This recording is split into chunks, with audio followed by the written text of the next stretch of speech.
Last night on Checkpoint, we spoke to a professor in freshwater ecology from Massey University who told us he wasn't surprised the town water supply became contaminated in Havelock North and that areas of New Zealand in which the runoff from intensive farming is entering rivers or water tables may well experience something similar in the future. Today, we've spoken to 3 other scientists who've told us the same thing.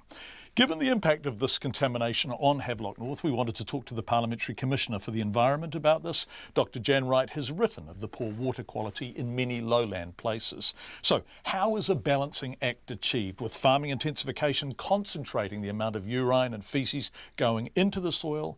How can rivers, aquifers and water tables be protected without chasing farmers off the land? Dr Wright declined our invitation to discuss this or the general issue of water quality in New Zealand. It's 9 minutes past 5 on Checkpoint. In Havelock North, they're able to quantify the cost of poor water quality, and in breaking news, the Hastings District Council has decided to supply Havelock North's water from the Hastings water system for the foreseeable future. Over 4,000 people sick and businesses still trying to find their feet after the most difficult week many of them have ever had. Liv Reynolds, who's part of the company that owns 3 restaurants, the Joel Road Cafe, Mama Cheetah and Hugo Chang, says it's been a double whammy. Friends and family really sick. And as for the business itself? It's been a huge knock in terms of revenue. It's been a huge knock in terms of our staff going down. It's been a huge knock in terms of the increase of expenses to keep these places open. So, it's been rough, I'm not going to lie. Liv, I'm sorry, because these are very personal questions and you don't have to answer them, obviously, but you talk about a huge knock. Can we quantify that? In financial terms, what has this been costing you a day, roughly? I mean, all in all, it's tens of thousands of dollars. At its worst, across the 3 establishments, we were losing about $8,000 a day. The impacts in a week has been tens of thousands of dollars. And once again, this is a personal question, but can you afford to lose tens of thousands of dollars? Did you have it to lose? This time of year is tough anyway. I mean, we didn't need any assistance to make this time of year hard for Hawke's Bay businesses. So we absolutely did not have that money to lose. I don't think anyone did, to be honest. It came out of absolutely nowhere. No one had time to prepare for it. And we're still scrambling to try and compensate in some way just within our own, with what we can contribute to try and scuttle our ways out of it. So you are losing thousands of dollars. You have been losing thousands of dollars a day in revenue. Are you still paying your staff? Yeah, absolutely. I think through this, I've got payroll today and I've had my head buried under bits of paperwork with sick leave request forms, etc. We've got just under 50 staff on our books, but we are adamant that we will do whatever we can to make sure that our staff get paid what they are entitled to and beyond that. So, and we were having to force closure of our 3 establishments due to the fact we just simply didn't have the manpower, and we didn't.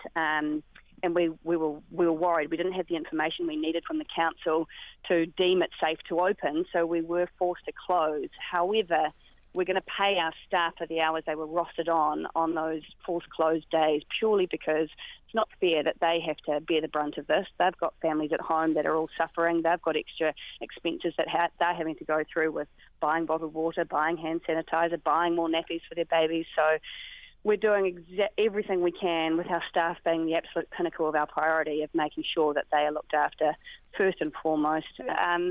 We've been lucky to juggle things just in order to get through, but to be honest, we've got creditors that were due, a few days ago, creditor payments. It was the 20th. We've got rent coming out on the 1st, and what I think grinds us more than anything is we've got our rates that'll still go out, our rate payments and our insurance payments. Your hold on a sec, I want to come in there. Your rates to the council that created this by not being able to provide you with clean municipal water.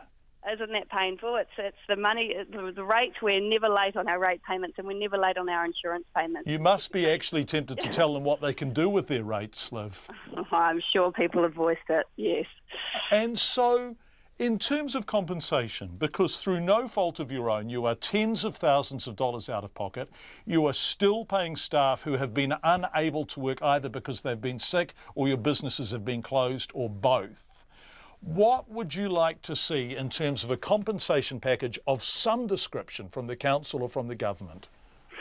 As a start, John, I think businesses would just like the assurance that it's even being looked into. At this stage, we don't even feel like it's even on the radar in terms of priority. And we've been pretty patient in waiting for, we're aware of the fact that the priority is trying to get to the source of this issue. So we've sort of sat tight and we're waiting for some answers which seem to be taking forever. But we just need to know that at some point there's going to be serious consideration into whether businesses get compensation and how they get compensation. Our insurance companies have all come back and said, look, sorry guys, this is deemed a contagious disease. It's not, you won't be getting anything from us.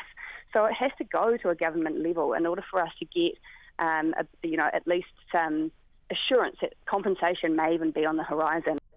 Liv Reynolds, whose business has lost, as you heard, tens of thousands of dollars.